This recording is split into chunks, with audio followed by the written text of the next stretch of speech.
Hello, and welcome to Read Aloud with Miss Anderson.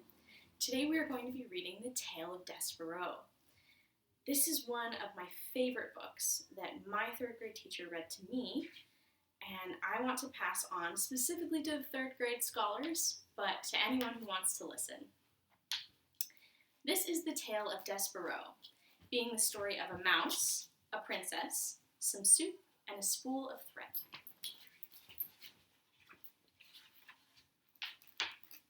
The world is dark, and light is precious. Come closer, dear reader. You must trust me. I'm telling you a story. Book the first. A Mouse is Born.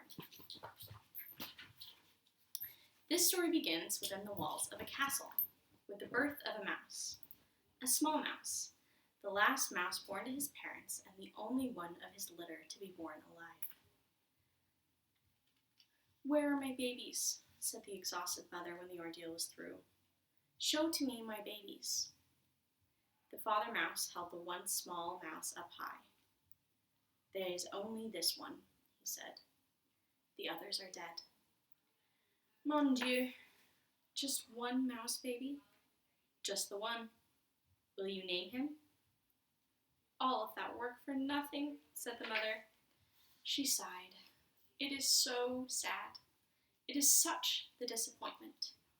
She was a French mouse who had arrived in the castle long ago in the luggage of a visiting French diplomat. Disappointment was one of her favorite words. She used it often. I wonder what disappointment means. Let's think. Disappointment. In this case, disappointment means really sad, or just a feeling of that you didn't accomplish what you wanted or get what you wanted. Disappointment. "Will you name him?" repeated the father. "Will I name him? Will I name him? Of course I will name him, but he will only die like the others. Oh, so sad. Oh, such the tragedy." The mouse mother held a handkerchief to her nose and then waved it in front of her face. She sniffed. "I will name him, yes, I will name this mouse Despereaux, for all the sadness, for the many despairs in this place. Now, where's my mirror?" Her husband handed her a small shard of mirror. The mouse mother, whose name was Antoinette, looked at her reflection and gasped aloud. "To Elise," she said to one of her sons, "get for me my makeup bag. My eyes are a fright." While Antoinette touched up her eye makeup, the father mouse put Despereaux down on a bed made of blanket scraps. The April sun, weak but determined, shone through a castle window, and from there squeezed itself through a small hole in the wall and placed one golden finger on the little mouse. The other, older mice gathered around to stare at Despereaux. "His ears are too big," said his sister Merlot. "Those are the biggest ears I've ever seen."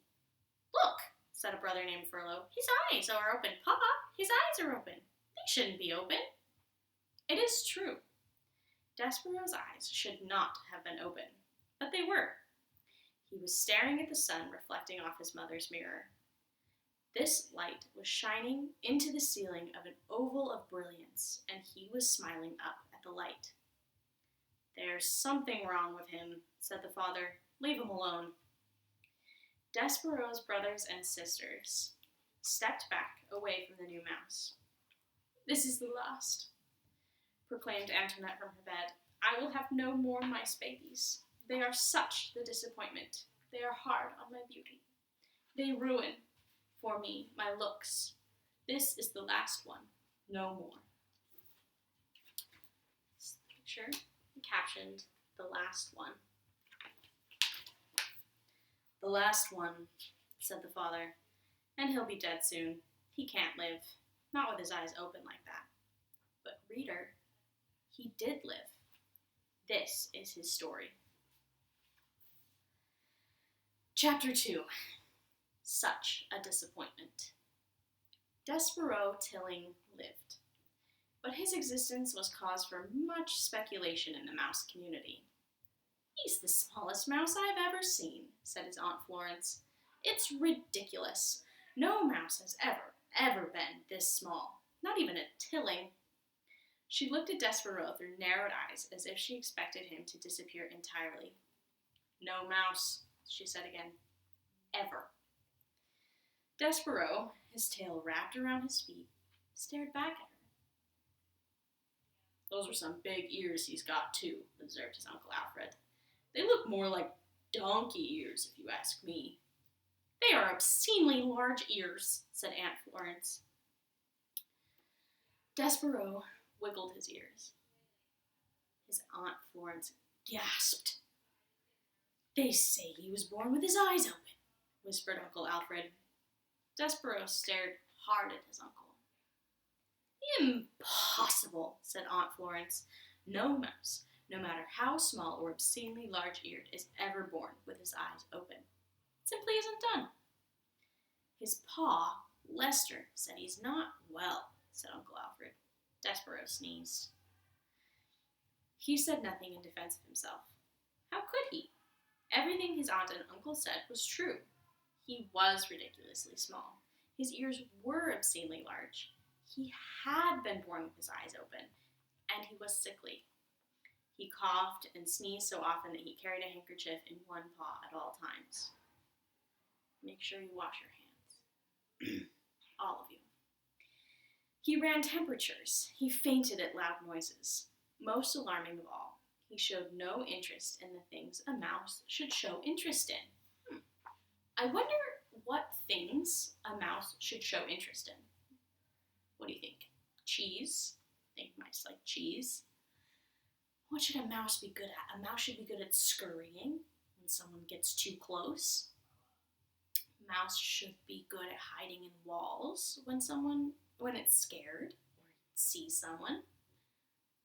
Do we think those are the types of things that Despereaux is not good at? Let's read to find out. He did not think constantly of food. He was not intent on tracking down every crumb.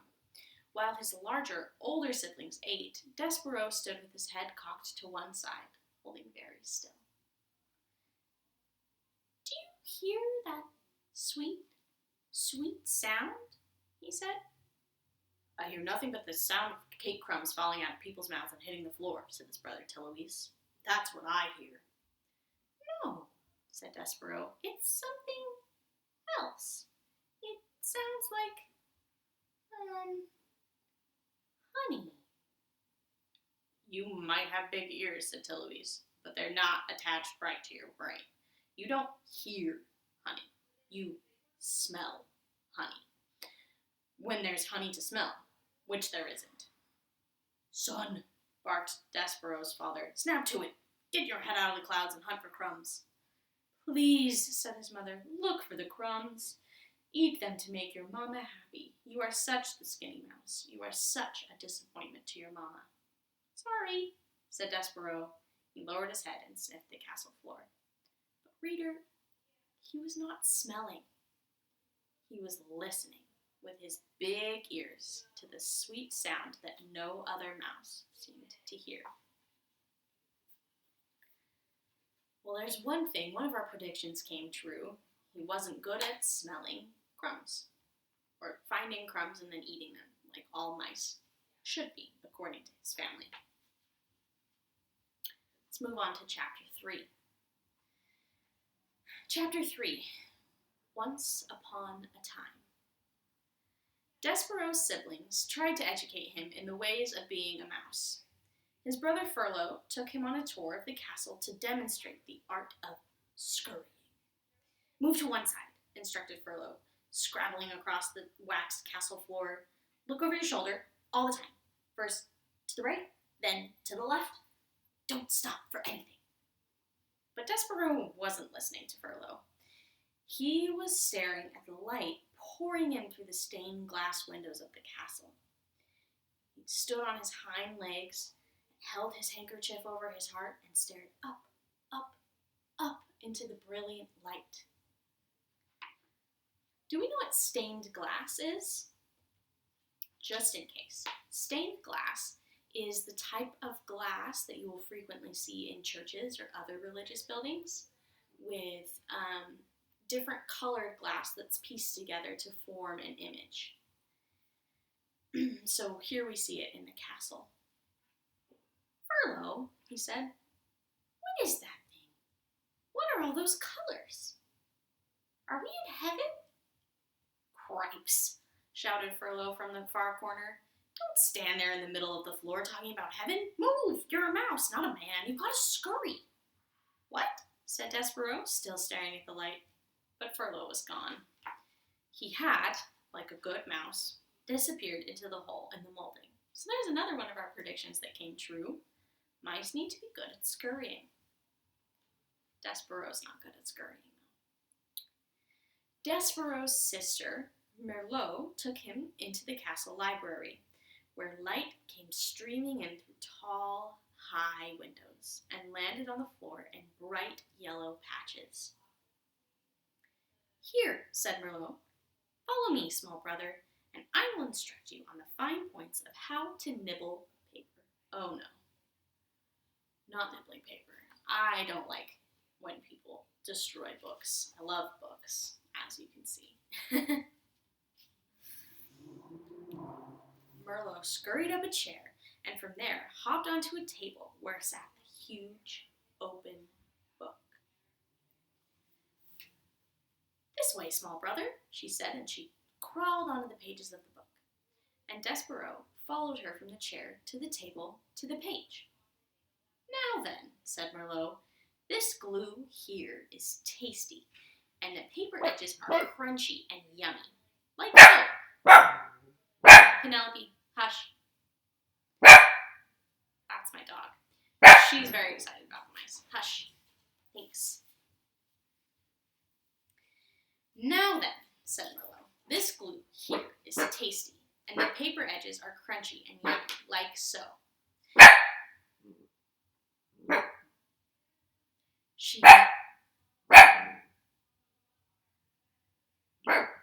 She nibbled at the edge of a page and then looked over at Despereaux. You try, she said. First a bite of some glue and then follow it with the crunch of the paper. Hush. I know there are people outside.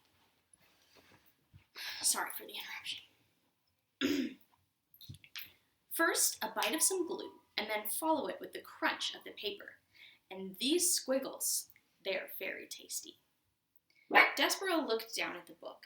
Something remarkable happened. The marks on the pages, the squiggles, as Merlot referred to them, arranged themselves into shapes. The shapes arranged themselves into words, and the words spelled out a delicious and wonderful phrase.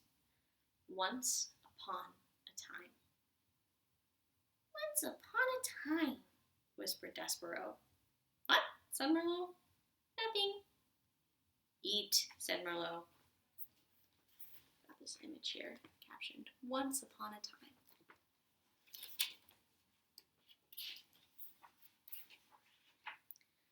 I couldn't possibly, said Despereaux, backing away from the book.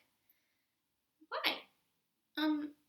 Said Despereaux, it would ruin the story. The story? What story? Merlot stared at him. A piece of paper trembled at the edge of one of her indignant whiskers. I wonder what indignant, that word indignant, means. Indignant means... What do you think it means, actually? I'll read the sentence again. What story? Merlot stared at him. A piece of paper trembled at the end of one of her indignant whiskers. It's just like Pa said when you were born. Something's not right with you. In case you didn't guess, indignant means really surprised or shocked, but also so surprised, but you're not surprised enough that you want to do anything about it. Something's not right with you. She turned and scurried from the library to tell her parents about this latest disappointment. Despereaux waited until she was gone, and then he reached out and with one paw traced the lovely words, Once upon a a time. He shivered. He sneezed. He blew his nose into his handkerchief. Once upon a time, he said aloud, relishing the sound. And then, tracing each word with his paw, he read the story of a beautiful princess and a brave knight who serves and honors her. Despereaux did not know it, but he would need, very soon, to be brave himself. Have I mentioned that beneath the castle there's a dungeon? In the dungeon there were rats. Large rats. Mean rats. Despereaux was destined to meet those rats. Reader, you must know that an interesting fate, sometimes involving rats, sometimes not, awaits almost everyone, mouse or man, who does not conform. Let's think about that word conform. Conform means to adapt or do what's expected. So let's think about this really interesting phrase. Reader, you must know that an interesting fate awaits almost everyone, mouse or man, who does not conform. I wonder what Despereaux's interesting fate is going to be. We can read one more chapter together. Chapter 4, Enter the P. Despereaux's brothers and sisters soon abandoned the thankless task of trying to educate him in the ways of being a mouse. Let's think about the phrase thankless task really quickly. A thankless task is a job that one does without receiving any praise or recognition. So there's a joke that teaching is a thankless task. But I think now that you've been home long enough and your parents have seen what teachers do, it's becoming less of a thankless task. I think another thankless task that we should think about and consider is being a grocery store worker or being a truck driver at this time. Most people don't even think about the truck drivers that deliver their packages to their door. So that's why you would call it a thankless task, because you don't see them or think about them or thank them for the job that they do. But that's something that we can consider, right? So his brothers and sisters soon abandoned the thankless task of trying to educate him in the ways of being a mouse. And so Despereaux was free. He spent his days as he wanted.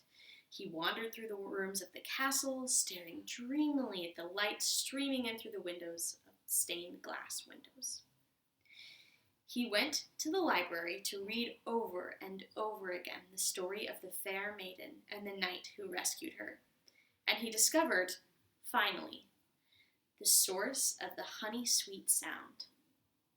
The sound was music. The sound was King Philip playing his guitar and singing to his daughter, the Princess P. Singing to his daughter, the Princess P, every night before she fell asleep. Hidden in a hole in the wall of the princess's bedroom, the mouse listened with all his heart. The sound of the king's music made Despereaux's soul grow large and light inside of him. "Oh," he said, "it sounds like heaven. It smells like honey." He stuck his left ear out of the hole in the wall so he could hear the music better. And then he stuck his right ear out so he could hear the music better still. And it wasn't too long before one of his paws followed his head, and then another paw, and then, without any real planning on Despereaux's part, the whole of him was on display in an effort to get closer to the music. Oh no. So this is another thing that we predicted that mice should be good at. They should be good at scurrying and running away from people. But what does Despereaux do? He exposes himself from his hole in the wall so he can listen to the music. Now, while Despereaux did not indulge in many of the normal behaviors of mice, he did adhere to one of the most basic and elemental of all mice rules. Do not ever, under any circumstances, reveal yourself to humans. But the music, the music, the music made him lose his head and act against the few small mouse instincts he did have. And because of this, he revealed himself, and in no time at all, he was spied by the sharp-eyed Princess P. "Oh, Papa," she said, "look, a mouse." The king stopped singing. He squinted. The king was nearsighted. That is, anything that was not right in front of his eyes was very difficult for him to see.